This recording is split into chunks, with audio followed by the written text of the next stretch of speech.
guys, welcome back to another episode of Rock Talk. I have my two co-hosts with me tonight. We have David Leaton and Courtney King. So I'm going to go ahead and get them on here in just 1 second. Today's show is going to be about different different equipment we have in our shops. And so let's bring them on and hear about some of what they have.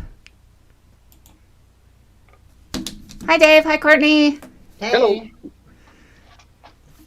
So I know that both of you guys have been doing Lapidary for quite a while. Dave, not as long. I think you've been at it, 3 years now? A little over 3 years, all in all. Why did my TV come on? Shut that Okay. There we go. And Courtney, how about you? I've been about 6 years now. Okay, so we're neck and Into neck. it, into rocks much longer than that, but actually cutting and about 6 years. Right. Yeah, absolutely. How long have you been into rocks? Forever. Since I was like 7. Yeah. As a little girl. Nice. Walking on my mom used to just give me a hard time because I would always pick up whatever the shiny rocks I would find. Didn't matter where I was. If I found something pretty, it was going in my pocket. That's right. I bet, Dave, the same for you when you were a kid, huh? I was a typical boy, and I grew up in one of those families where, if you did something wrong, somebody grabbed you by the arm and they give you a good swat. Mom learned really fast to check the back pockets for rocks before she did that. Ow. And I'm a fisherman as well, but, I'm the one, grandma, grandpa, dad, they're out fishing, trying to catch something. I'm throwing the rocks in the water. Yep. Skipping rocks. Are you Typical good kid. at that? Yep. Loved rocks. Oh, yeah. Well, like one of my earliest memories of rock stuff is my mom was a manager of Walden Books, and the store next door was like a rock shop, and I would go in there and sit for hours. Like the lady finally had to kick me out one day because I would just go in there and spend all my time learning and picking her brain. I think I annoyed her so much, but I still love her to this day for that experience. Yeah. Absolutely. So what have you guys been up to this week? Anything new in the rock world? Not in the rock world. And the No. rest of my world has been crazy, but the rock world is steady. Steady like a rock. Yeah, exactly.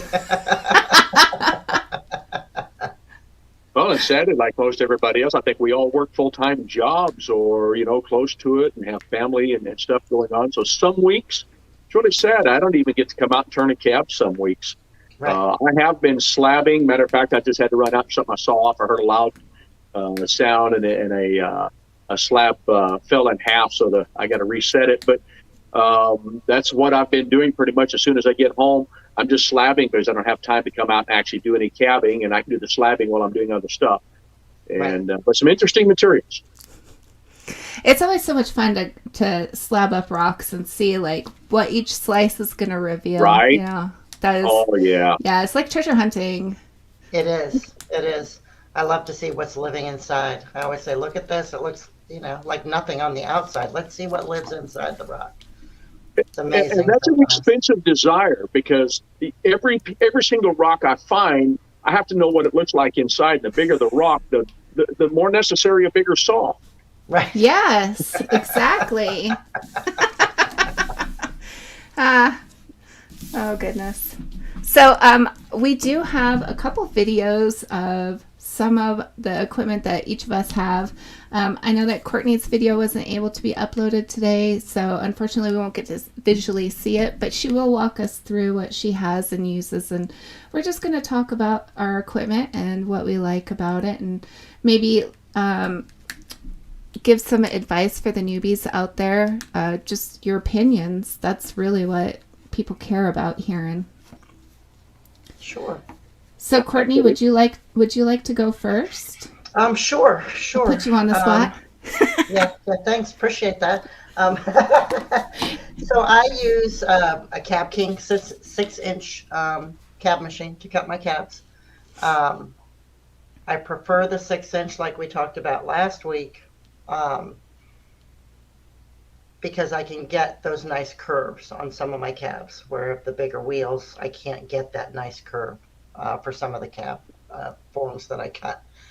I don't have a standard setup. I find that for me, a different wheel setup than what came with it works better for me, but that was just trial and error, trying different wheels, different grits to find what was comfortable for me.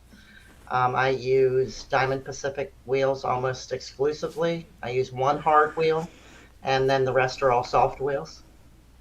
So I go 100 on the hard, and then it's 280, 400, 600, 1200, 3000, and 14,000 down Perfect. for the 6 wheels, and that's what works for me. Um, it took me probably a year and a half of trying different setups, trying different things before I found what I really am comfortable with. So that was, a fun process. Trying different brands, seeing, tried some of the cheaper brands, didn't find them to be what was going to work for me. Even tried some of the more expensive brands. They weren't working for me either. So I always find myself going back to the Nova wheels. So if you keep going back to it, stick with it, right? I have for saws, I just have a cheap little table saw, little wet tile saw that I get by at Home Depot every couple years. When it dies, I buy a new one. It's only like $100.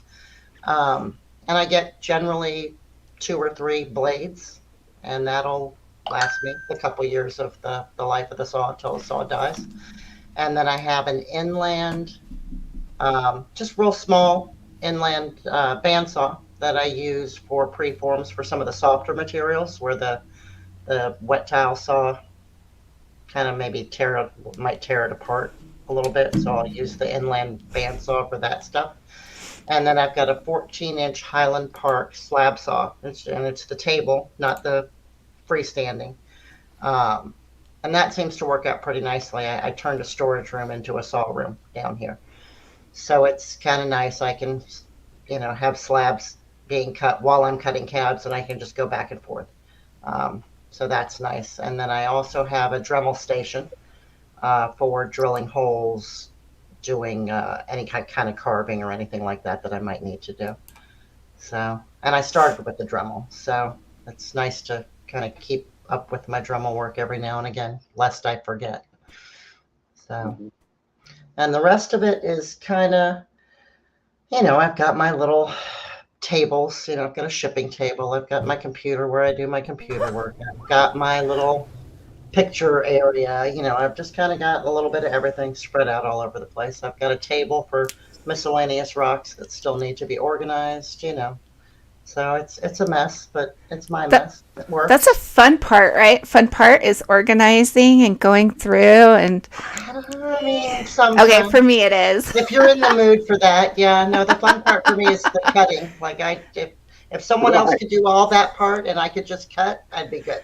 You be in heaven. Yeah. I'll come over. There you go. Right? We need to live closer together. I do have a girl that comes over and she maintains my website for me and does some of the invoicing and shipping and that kind of stuff, which has really freed me up to be able to cut more. So that's wow, nice. That's really nice. Yeah, I just brought her on recently, like 3-4 months ago, and it's really made a huge difference in my time. I bet, yeah, because packaging, shipping, taking invoices, all the parts that goes with selling is so very time consuming. Right. Absolutely. Right. And then as far as the machine, I use the Cab King. I learned on a Genie, and while I like the Genies, I prefer my Cab King because it's the fresh water all the time. You're not regurgitating the dirty water. You know what I mean? I can never get past that. Yeah. I don't like the recirculators. Yeah, I don't either. And some people love them, but for me, I would rather, have fresh water all the time. Right. So that's a big thing for me. Well, I've got a question for you, Courtney, on your bandsaw. Yeah. What do you find is different for you using the bandsaw versus your other equipment? What is it, something that you specialize in with the bandsaw, or is it just particular things? No, it's just like the really soft, like really, really soft rocks. Sometimes if you try and put them through the little table saw, Right. Okay. it's just a little softer on the rock, a little more tender on the rock, so it doesn't tear it apart as much. So you use that for like what, calcites? Like for calcites, Okay. or the kaleidoscope prism, even rhodonite. I can't use it for, I tried using it for actually the harder materials as well when I first got it, because it's less waste. You can be real detailed with it, right? Which is phenomenal. It's less waste. But the blades wear out so fast, and it takes so long to cut through the harder rocks that I went back to the tile saw for the harder materials.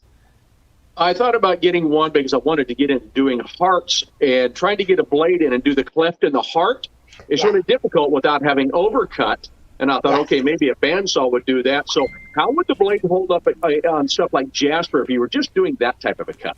Just that one area? It will hold up. You just have to be patient with it. Okay. And I'm not a super patient.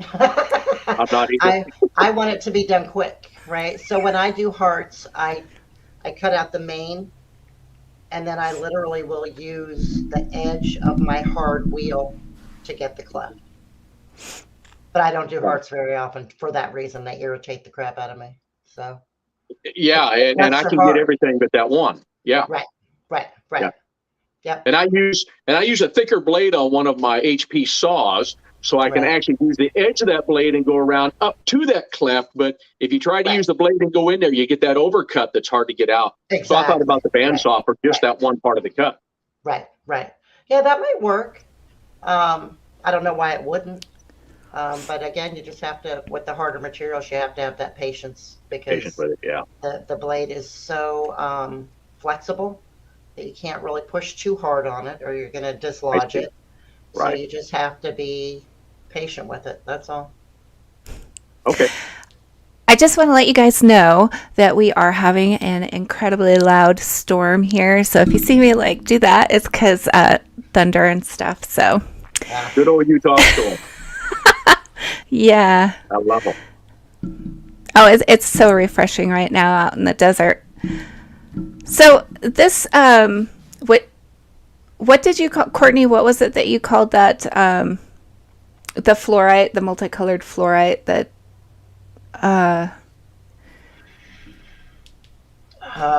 you mean like the kaleidoscope prism? Yeah, that. About? Yeah. So do you get that out of Utah? Because that's where I've heard it comes from. Oh, okay. Yep. As far as I know, that's the only place it came from. And I believe, unless they found more of it, it was mined out. It was. Okay. Because I've been looking and I can't seem to find rough. So I've got so much of it because I hoard it. I hoard everything. So send me your address. I'll hook you up. I got you. I want to see a picture of what the what it looks like in the rough, so that when I'm looking at all these estate sales here in Utah, I can see if I can find some. But hook me up, girl. Absolutely. Yeah, send me your address. I'll send you a little piece of it, but I'll send you some pictures too. Because when it first came out, I went nuts with it, and I buy it every time I see it. Every time I see it, I buy it. Yeah. If it's not the best quality, I buy it anyway because I'm a nut job, And then you never know, like, am I going to get that one cut out that's going to be like primo and make it worth it? So that's right, because the cabs are beautiful, absolutely beautiful. Dave, before we move into what equipment you have, do you want to talk about it before I play the video or after I play the video because of the way it's working out? Explain. So I did not dub my video. Adding the voice just makes it so big to send, and it's hard to get it to anyone. And I was just kind of wanting to take some photos of, because I have a lot of equipment. I'm just one of those type of people that I collect everything. So some of my equipment is new, some of it is used, some of it is really old. I think on the very first clip of the video, is my first slab saw, and it was built in 1950 by a guy right here in Oregon in Klamath Falls. And honestly, it's a beautiful saw. Still actually works better than my brand new Highland Park 16-inch. Just a wonderful saw. So I just kind of took a collage of different things just to show, there's difference, new, used, what's going to work for you. There's the affordability, there is usability. Do you have enough skill that if you buy used equipment, you can fix it if something's wrong with it? I am not that good at, if I have something that is in good enough shape, I can take it apart and put it back together, I'm okay. But I am not one of those DIY type of people who scrap things together and figure it out. That's just not my skill set. And so you just have to kind of decide. So I use a lot of equipment that works well for me, even though a lot of it may be old, a couple of pieces from 1981, 82, stuff like that. So as we go, if you want to pause it and say, hey, what's this? What about it? That's great with me, however you want to do it. Oh, okay. That sounds great. So let's go ahead and get that going. And then it's a little bit less than 2 minutes, I think. And then you can come back and we can ask questions. So I'm going to go ahead and take us off the screen real quick. And then take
All right. Well, that was a lot of stuff in a very small place.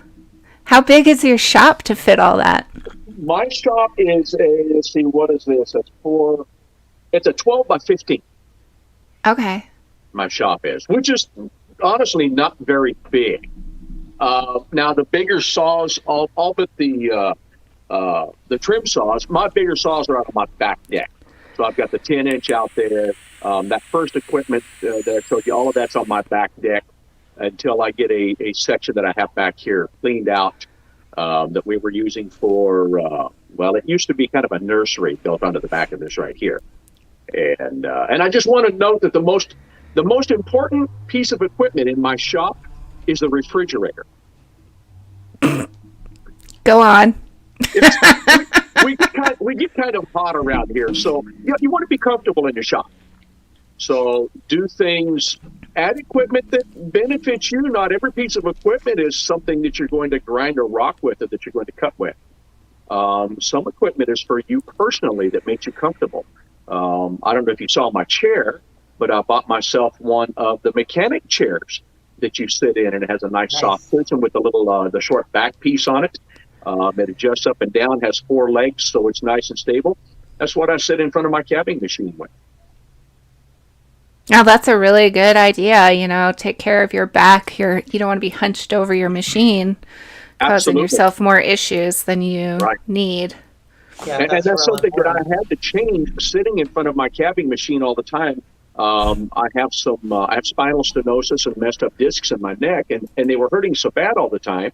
And they sent me to physical therapy, and he said, number one, he said, quit slouching, keep your shoulders back, and look down with your head, not your back. Chin down, look at what you're doing, chin up. And he was right. So it cured a lot of that, along with having a good chair to sit on. What kind of chair did you use before, Dave? Actually, I wasn't using a chair. I had my benches high enough that I would stand up and cab. Okay. And I've which was never what been I was able taught. to do that. Well, and I can't anymore either. And when I started doing this, when I first started gathering all of this equipment, we have what we call the 50 Plus Center over here in Salem, and they have a lapidary shop and all of the equipment, but nobody spends all day in there. You go in and you spend an hour learning what they were doing. So you were standing up in front of the machines, and so that's what I tried. Didn't work out so well. You need to be comfortable, and you need to be in a position that it relieves the fatigue of the muscles that you're using. Right. That's a good point. Now, I seen you had a piece of equipment that I don't have. In fact, a lot that I don't have. But the one thing is a DOP station. Now, I just use super glue and a nail, and that has always worked really well for me. How do you like using the wax system? You know, I have the DOP station, and it has its place for some things, but honestly, and especially if I'm doing really, really big cabs. So big cabs, I can DOP those, and I can use a lot of wax because I can spread that out and give a lot of support on the back of that cab, like when I make pop sockets. But I have also now graduated, and you saw a lot of cabs sitting on the bench there in front of it that have screws sticking up off of them. I bought me one of the Highland Park DOP kits, and I now do the same thing. I have a handle. You glue the screw to your cab, and you slide it in the handle, and you use it where you're at right there. And so it kind of depends on what I'm doing, but there are some things that the DOP sometimes is more beneficial to, especially a softer stone. So some stone, the super glue, you either have to soak it off and it might damage the stone. You have to heat it. The stone may not take, or it might be soft enough that if you have super glue and it's holding it really tightly, if you make a mistake, it could pull the back of that cab out and ruin that stone. Yeah, with the super glue, for me, I just pop it in the freezer, and then 10 minutes, just breaks right off and is nice and clean. And then if I need to sand it on the... You're looking at me confused. Did I? It can't be that easy. It is. It is. It really is. DOP, right? Yeah. I do No. that with the wax too. Same thing with the wax. You freeze it? Yeah. Yeah, my Okay. wax I freeze. Absolutely. Yeah. I did didn't not know you could do that with the same super thing glue. super glue. That's great. Yeah. Yeah. Now what? Well, when good. you- I'm glad I taught someone something today. when you do use the wax, Dave, what color wax do you use? I'm using the green. Are you? I don't like the Yeah. green. I've never liked the green. I probably my dad gave me the green. The original DOP that I ever had was stuff that he passed along, and I think sometimes we just don't think we can use something else. The guy, when I took my lapidary class, the guy that was teaching it, now I already had my machine and I had already started cabbing and I was doing okay, but I took a class because there were some things that I wasn't sure I was doing right? And I asked him about the red wax because that's what I use. I prefer the red. It's a little bit softer. I like the consistency of it better, and I find that you can reheat it more often, right? So I asked him about, why the green versus the red, and he looked at me and he said, well, you can't use the red. You have to use the green. And I thought, well, no, that may work for you, but it doesn't work for me. But there are all different colors apparently. Right. But I prefer the red. was just wondering.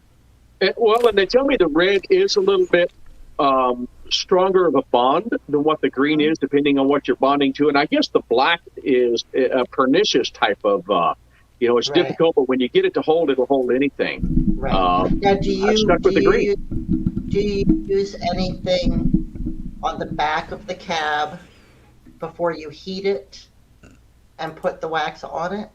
So like I wash it down with alcohol, that's all. Okay, so I use a 50-50 mix of shellac and denatured alcohol in a nail polish bottle, and you just dab it on the back of the stone, heat that on your dop station, and that helps the wax adhere to the stone. Okay, now, and I have a bottle of shellac in here that once in a while I'll mix with some acetone or some denatured alcohol that I can add back into my dop pot with my wax when it starts to get a little weak. Right, so I may try that. Absolutely. Yeah, try that. It does wonders. I used to have all kinds of problems with the stones popping off the dop stick, and it was driving me crazy. And that was something that I did learn in the lapidary class. And I have not had that. I mean, I still may have the problem once in a blue moon, but for the most part, they stay on the dop sticks now. And I've known guys who would put masking tape on the back of their cab and use that as the base for the dop, and that's what worked for them. I tried it. Wasn't so great for me, but I've seen other guys use that. Right. That's interesting. Huh. There has to be a million ways out there, right? Absolutely. Yeah, absolutely. And it's no different than anything else, right? It's find what works for you and keep doing it. Exactly. Yeah. Absolutely. Bill had a question. He wants to know what's the best saw for cutting quartz. What do you guys say? I don't know if there's a best saw for cutting a material like quartz. I mean, it's going to be a Mohs hardness 7, which covers jasper, chert. Your basic agate, which is a quartz also. It's more about the blade that you're going to use than what it is the saw. If you have a saw that runs well, it's running the right RPM. I don't know that one is any better than the other for the material. Yeah, as far as the blade goes, I think it's just the thickness of the blade, and the skinnier the blade, the thinner the slabs can be. And I just have my tile saw, so I run. You'll see in my video that I have uploaded here. It's a thicker blade, so it cuts out more material. So that's something to think about too. Right. Well, really, when it comes to cutting, other than the blade itself, is the size of the material you're cutting. Is your saw the right size for what you're doing? In other words, it has to be proportionate to the size of the material that you're trying to cut. One of the really hard things to do, and I see people do it, and I've done it myself, don't care for it, and that's trying to cut a piece of agate or something out on my trim saw, and those blades really weren't made for that. Right. And I think it's important to make sure you're using a diamond blade, no matter what saw. Right. Oh yeah. Unless it's something, I mean, to us that's obvious, right? But to some people it might not be. Well, and you're absolutely right. I've actually had people ask me, say, "Hey, I have a table saw. Can I just find a way to put water in it that it was the same blade?" They didn't know that you use diamond blades. Right. People just don't know. They've never dealt with it. And so, yeah, I get it. Okay, so that one machine that you had, Dave, and then we'll move on to my video. In the very beginning of the video, it looks like an upside-down tumbler. Can you talk about that? I was wondering that too. That was probably my vibra lap. Okay. So just like you would use a flat lap, I have an 8-inch flat lap that you saw sitting back here. Those get very, very large. You can get vibratory flat laps just like you can get a vibratory tumbler.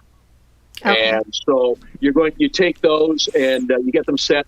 You put your rock, it has to have a little weight on it. You put your grid in the bottom of that in the pan, and you add some water to it, and it vibrates. And as it vibrates, it throws the grid up under the rock as it goes through. and you use stages just like you would on the wheel, except for it goes around and around on there and then evens it out. And you go through stage, 60 grit, and then of course, your 220, 400, 600 and polish, just like you would on the wheel, but you can do large flat surfaces. I have seen those, but I've never seen one that looks like yours before. So that's really interesting. How long in hours would you say you could take a rock from the slab to polished with that? Really depends on the material and how well you're rotating around. Most of the stuff I've done, it takes a whole day. I mean, you're several hours per stage to do it, depending on how hard the material is, how much weight you have to keep it down where it needs so it can, and how flat it is to begin with. So this is something that you're not going to get a good polish unless the surface is completely flat and even all the way across.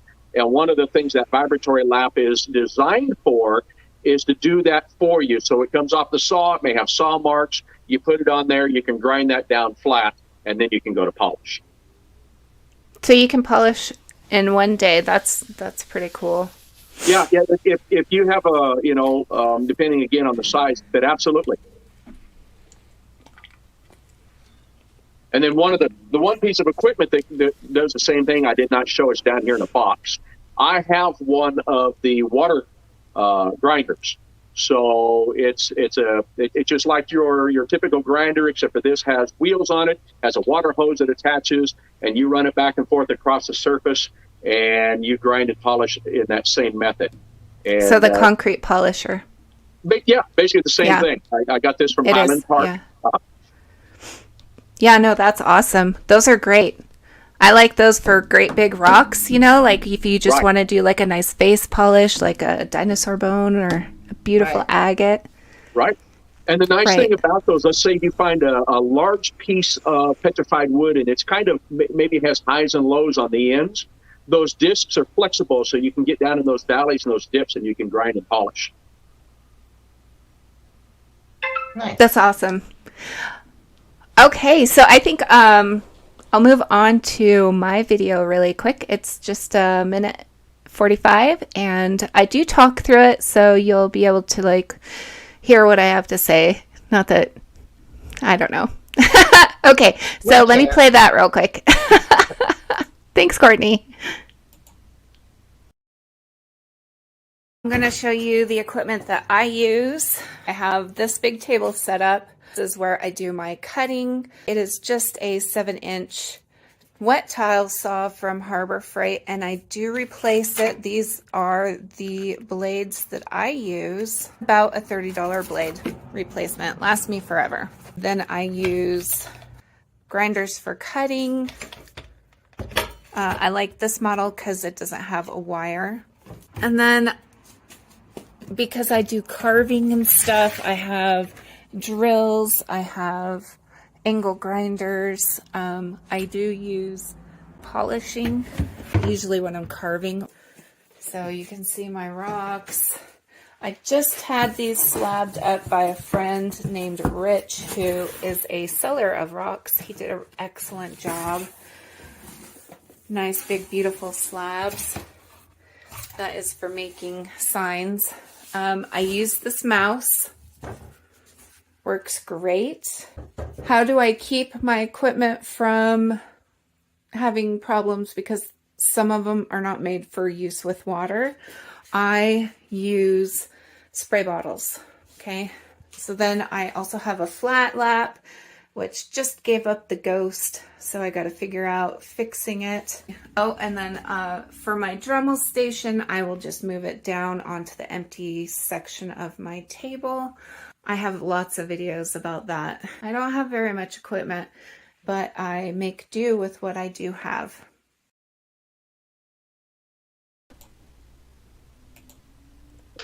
Not too shabby. No. Well, and you are the quintessential artist. Honestly, real artists are those who find a way to do for themselves, and you've done that, Kirsten. And that's very cool. Yeah, I think, showing people that it's easy to get into the hobby, just to try it out, see if it's something you want to do, and then go from there, Yeah, like I Courtney agree with has. that. Yeah. I stole my husband's Dremel and sat down in the basement. It was unfinished at that time, and literally with the Dremel and a bowl of water, and just started playing around, and it stuck, and it's And some of grown, us are and fortunate now we it's never have to crazy. experience that. Right, But I think it's a great right. experience. It's a good experience because it gives you an appreciation. It gives you an appreciation, but it also, for me, what it did was showed me that yes, this is something that I want to continue doing, and it's worth it to me to then invest in some other equipment, right? Like I didn't want to go and start buying equipment without being sure that this is what I wanted to do.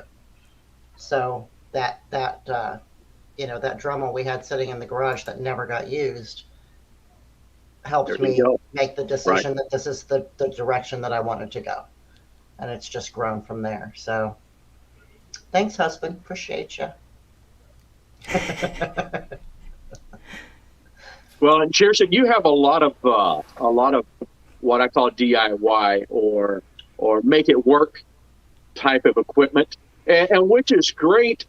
I'm kind of like Courtney, though. I don't have a lot of patience for things that if I can't get it to work just the way I want it right away, I'm discouraged. I need to move on to something else because I move 100 miles an hour around my shop for that very reason. And Right. so those things kind of, and you need to decide what kind of a person you are, which is going to work. If you can make do with that, lots of people do. We have a lot of people in our groups that we see every day talk about those very things. And that's important to understand who you are when you start getting into this. Right. Well, and Kirsten does some of the cooler, the carvings and Mm-hmm. like, Right. and that takes time and patience, and I just don't have it, So that, people that have the patience and the love to take the time Example. to do that Right. are amazing. Yeah, there you go. Beautiful, right? Like I can Yeah, I just never- uploaded this video. right. Like I can do But thank you. specialty, if somebody asks me, like I did a memorial sign for a gentleman's wife who passed away that he wanted on a rock. Oh, that's So I beautiful. took the time to carve that, but it wasn't, and it didn't take that long, but I put it off and put it off and put it off and put it off because I just didn't want to do it, and it's not my thing. So people who it is their thing, I think it takes a lot of talent and a lot of patience, and that's one aspect of it that I envy. I wish I did have more patience, but I don't. So We have in the Dremel group a member named Moment. Do you know who I'm talking about? And she has come so far with her carvings. She has surpassed me in her skills. And I got to tell you, that's one of the most thrilling things is to, put this information out there and see what people do with it, Right. I love your Dremel group because the stuff that people post. I build a simple cab. I cut out a shape and I turn it on the wheel and I make it. But these people are artists. They have a flair and they're carving symbols and then shapes and I only wish I could do that. Right, exactly. Well, we're going to start doing contests on October 1st in the groups again. Nice. So you'll get your chance. Put up.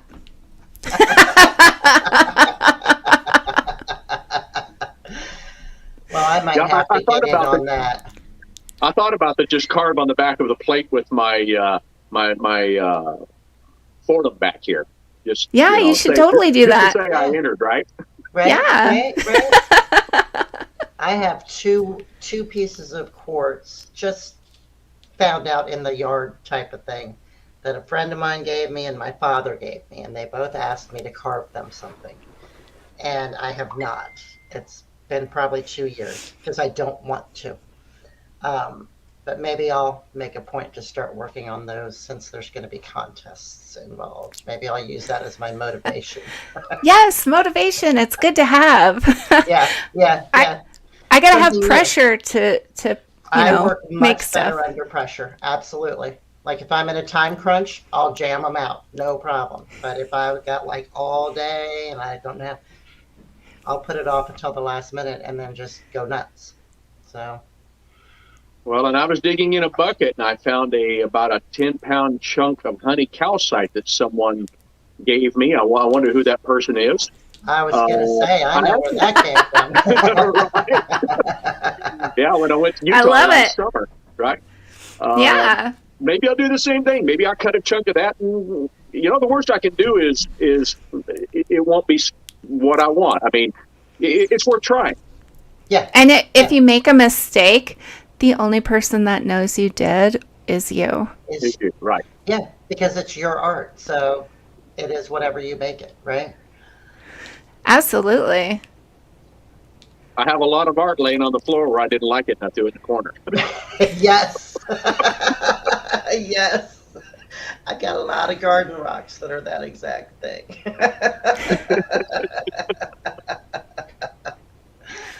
It's all in fun. It really is. It's all in fun. Yeah. Yeah. Yeah. So I went and had about 200 pounds slabbed up. I'm still waiting on the next batch to come in. But I am going to be taking commissions for signs. So if that's something that anybody is interested in, you can contact me. Nice. All my information, all of our information is in the video description. So just click on the title and drop down menu. And then you can see links to our different groups, links to our businesses, and links to important things. There is one thing I want to show. Hopefully I uploaded it. Oh dear.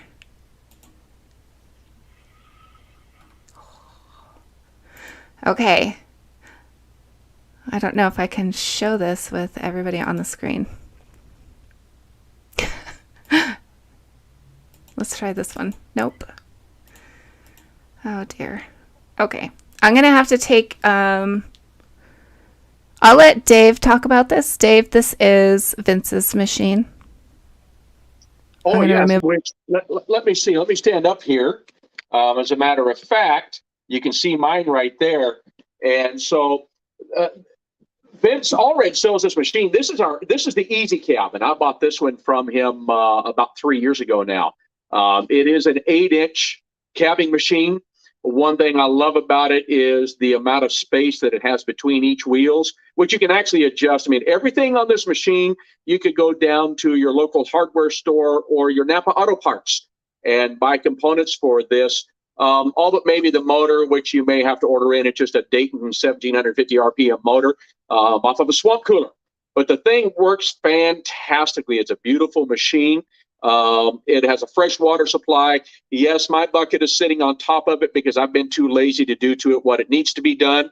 I just wanted to start cabbing, and I just use it that way instead of going on and setting it up, maybe something a little more efficient. But it just doesn't bother me. I enjoy cabbing like this.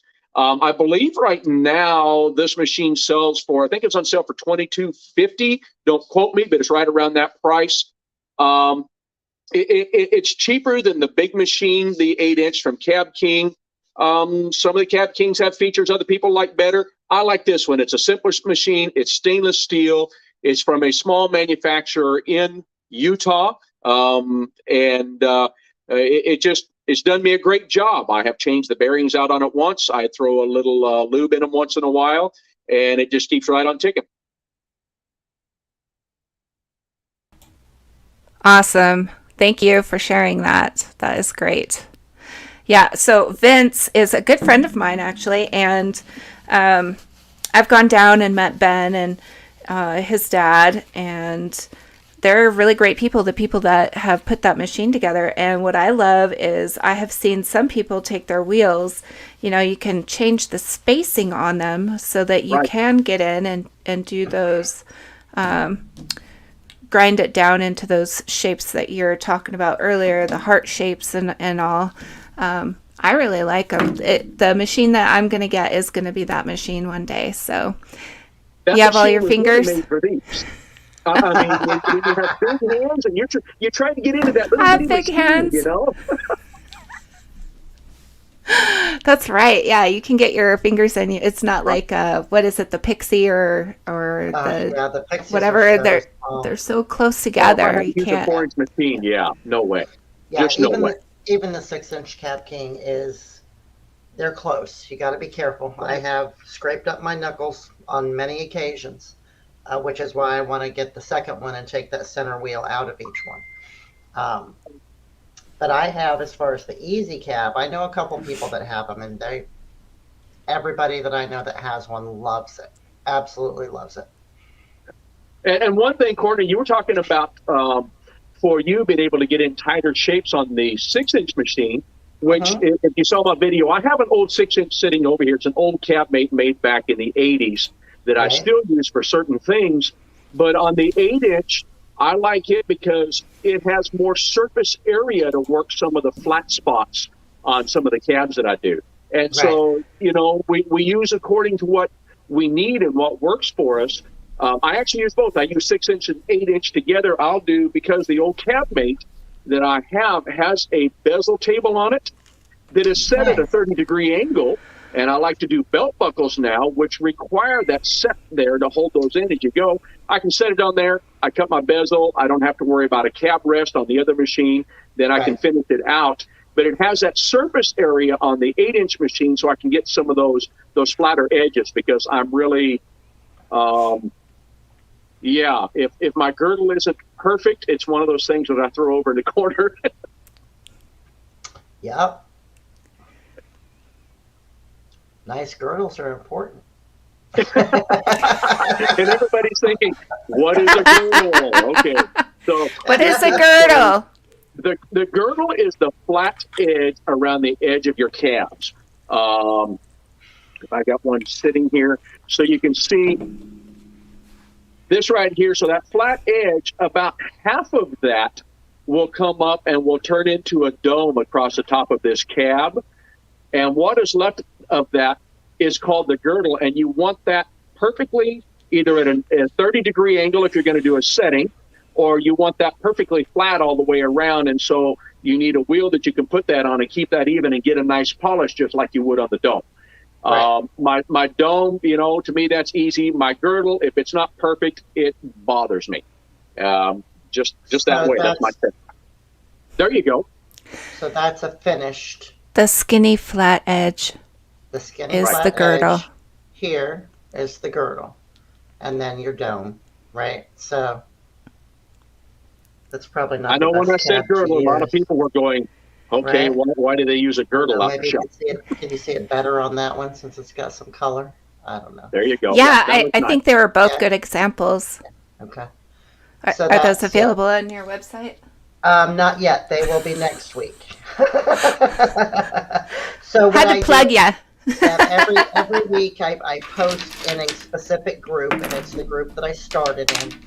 So my new stuff always goes in that group first, and then whatever doesn't sell then goes on the website. But those two did not sell, so yes, they'll be on the website next week. So one of the things I did a video for quite a while ago was how to turn like tumbled stones into jewelry so that you could, have something finished with your tumbled stones, not just to put them in a bowl or whatever, so you can show them off. And one of those things is to make like hairpins. You just glue it on with E6000. And then you can make matching sets if you have a lot of the same type of stone. Or you can even use up to a big size piece of rock like this. Right.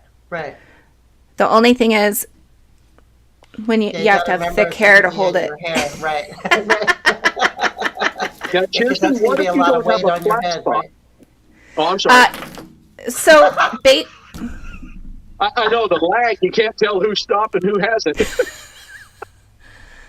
I just look for rocks that have flat spots on them. Like this one was easy because it was don't mind the dog hair, but it's got it was rock that was cut, and and then discarded. So then I just tumbled it because I Okay. want to save and use all my resources.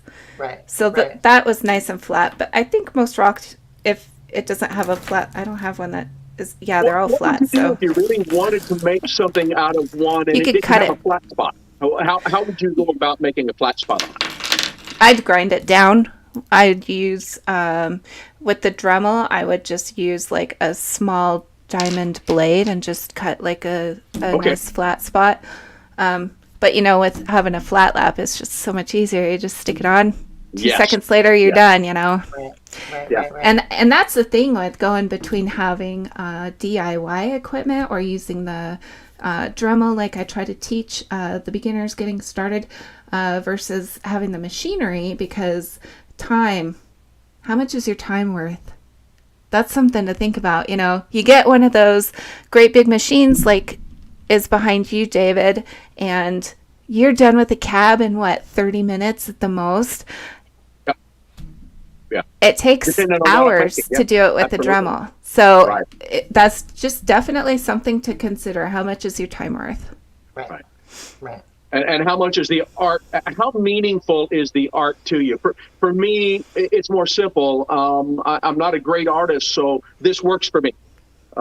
This is simple. I can cut around the edge on my trim saw, throw it over here, and trim around the edge of it on the one machine and finish it on the other, and I'm done. I don't have the patience for the other stuff, but yet I still get something that, for me, a regular cabochon, it looks fantastic, and I like that. So for me, that's my level of art.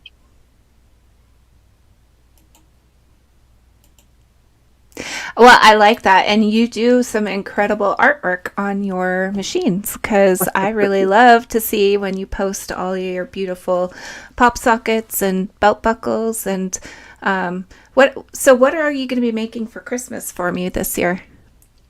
Oh man, even my wife hasn't broached that subject yet. I'm getting it out early. We may have to look at something special this year. I've got some of this howardite sitting here. Maybe we'll look at a piece of howardite. Woo. And do you know what howardite is? I have no idea what howardite is. Howardite is It sounds Let me familiar. have a slab. Do it. It's very, very pretty. It cuts some beautiful, beautiful calves. It is incredible material. It's also very, very expensive material. Is it a local material to you, David? It comes out of Nevada. Yeah. And let's see if I can get up where you can see the patterns in this. It looks like petrified wood. A little bit. Yeah, it does a little bit. The way the grain kind of goes. Yeah. But it makes some really beautiful That's really stuff. pretty. It is a material that it is very unique in its look, and I believe it comes out of Nevada, but there's only one mine that it comes out of, which the owner of the mine, when he was here at a local show, offered to sell me the mine.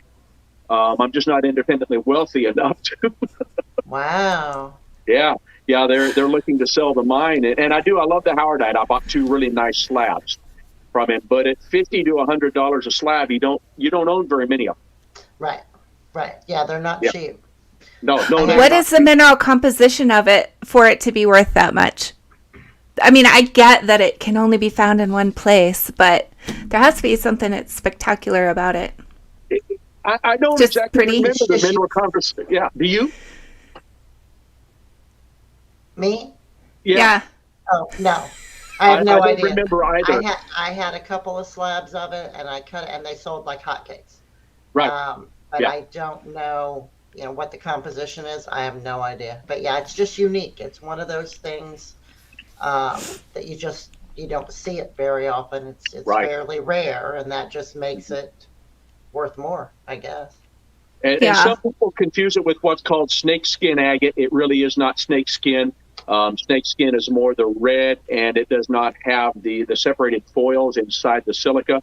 And this does, and that's what makes it very, very unique. And it fades from that red into the kind of the tans and into the orange, and it is just phenomenal when it's calved.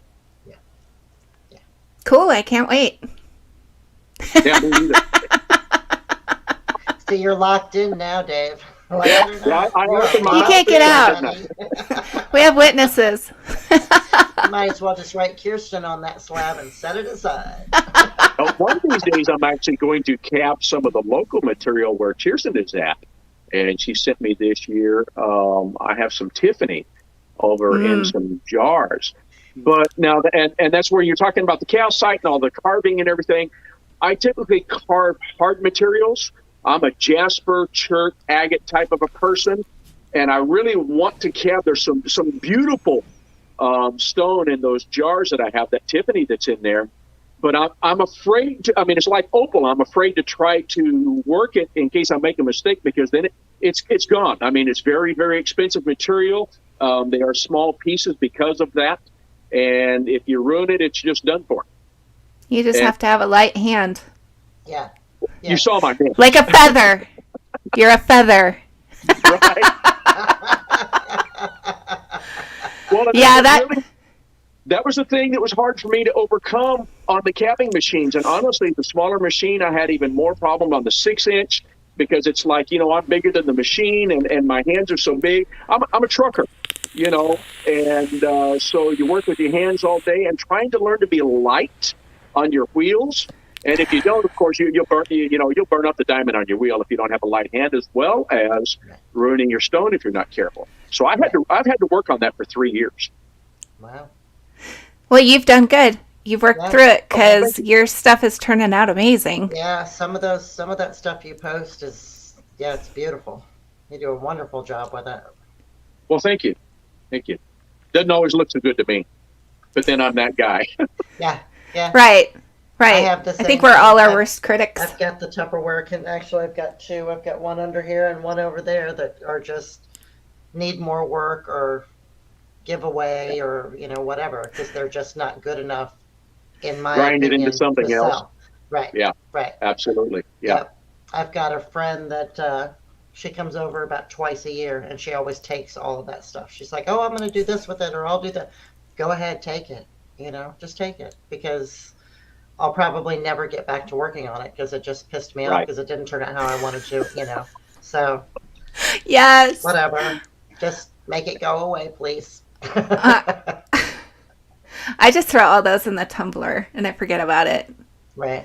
And then they come out and I'm like, oh, you actually are pretty.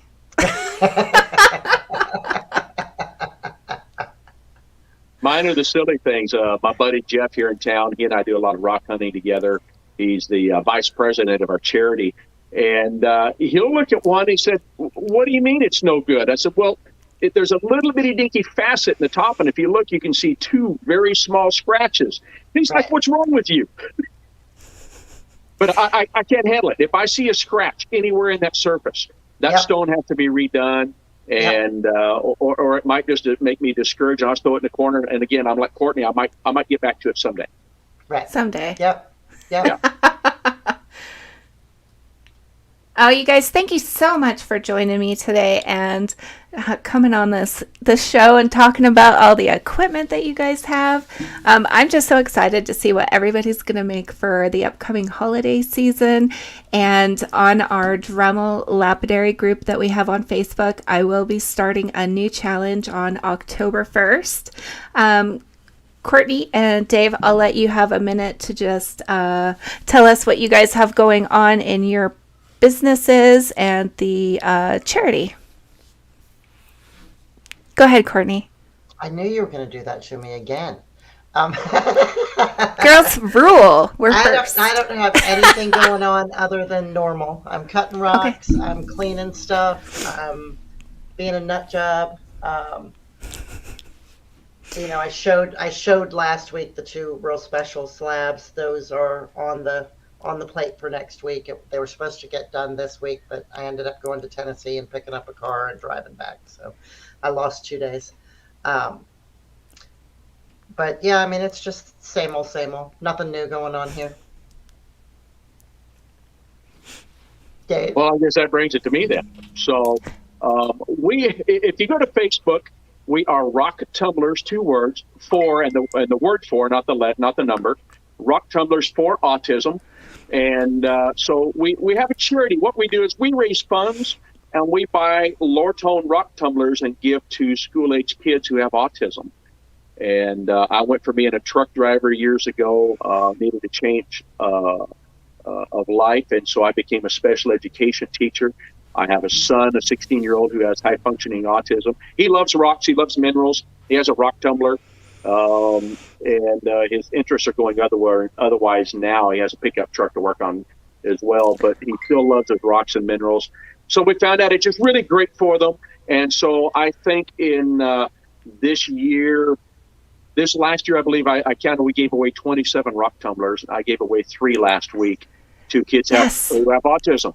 And so that's when we sell, when I make the pop sockets, when I make the cabs, if I make a belt buckle, all of that money goes to buying those rock tumblers. Nice. Come and join us. That's awesome. Yeah, the link is in the description, so you can just click the link. Yeah. Thank you. Awesome. Okay, well, you guys have a super awesome night. Stick around after we get off here, and we'll chat it up a bit. Thank you, guys. Before we go, make sure and come check out our groups, the Rocks and Minerals Identification for Beginners and for Beginners Open Chat Room. Come and give us a peruse and join us and see what we have to say. Thanks, Dave. Thanks, Courtney. Oh, guys, thank you so much for being with us. And I just hope you have a super awesome week. We'll be back here again next Thursday, same time. And just keep on rocking.